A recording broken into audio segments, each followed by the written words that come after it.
Welcome to this explainer. Today we're diving into a seriously fascinating 2002 South African constitutional court case.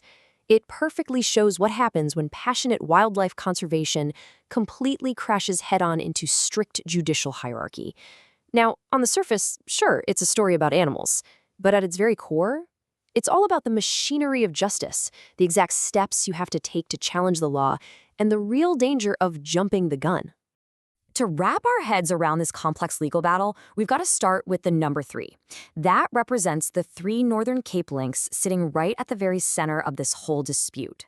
We aren't just talking about abstract legal jargon here, right? We're talking about 3 actual, living, wild animals whose sheer presence sparked a chain reaction that went all the way up to the highest court in the land. Now, standing behind those 3 lynx were 2 real people, Christopher Lance Mercer and Beverly Pervin. They were keeping these wild animals in captivity. But here's the thing. They weren't trying to do this under the radar. Not at all. They tried over and over again to do it totally by the book. They applied for the proper permits, but every single time, denied. The state flat out refused to give them the paperwork.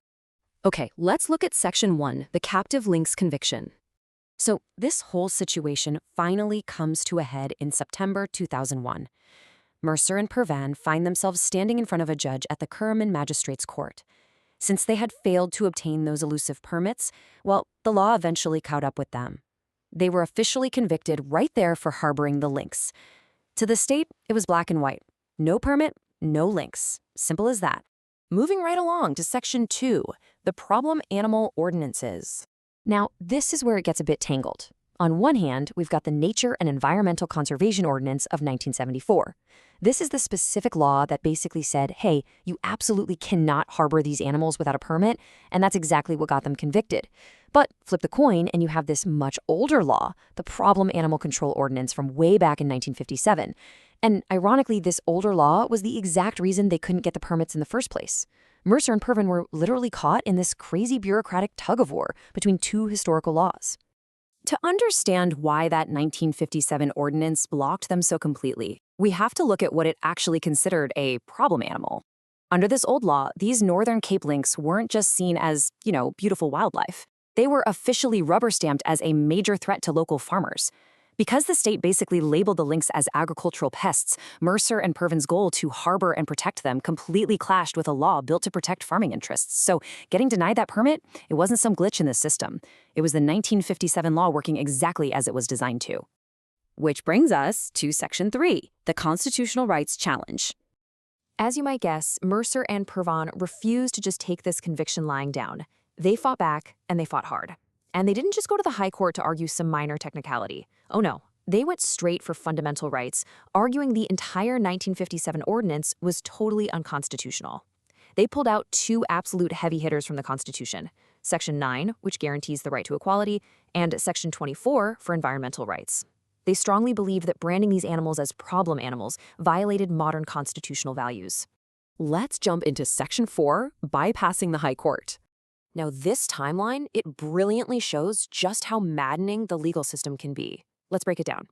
After their initial conviction in September 2001, they waited an entire year for a high court appeal, scheduled for September 2002. But guess what happened when that day finally rolled around?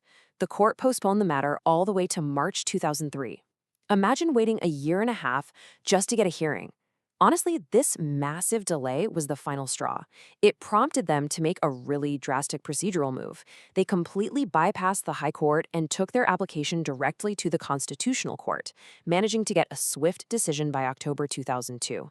Essentially, they told the system, look, the high court is taking way too long, so we're taking our rights straight to the top.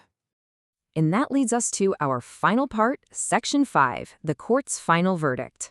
So this incredibly bold move lands directly on the desks of the most senior judges in the entire country. We're talking Chief Justice Chaskalson, Deputy Chief Justice Longa, and 9 other highly esteemed justices. This is the full, undeniable weight of the Constitutional Court zooming in on this one procedural dispute. And the crazy thing? This 11-judge panel didn't even split on the issue. They came to a totally unanimous decision. Here's the absolute core of that ruling, pulled straight from the judgment. They wrote, notwithstanding the delay involved in the hearing of the appeal, it would be premature for this court to hear the matter before the high court deals with it. So the Constitutional Court openly agreed that yes, the delay was super frustrating, and they definitely saw the very real constitutional issues regarding equality and environmental rights. But they held their ground on the rules of judicial structure. Application refused. They made it perfectly clear that it is simply premature to jump over the High Court's authority, no matter how vital your constitutional claim is or how agonizing the wait feels.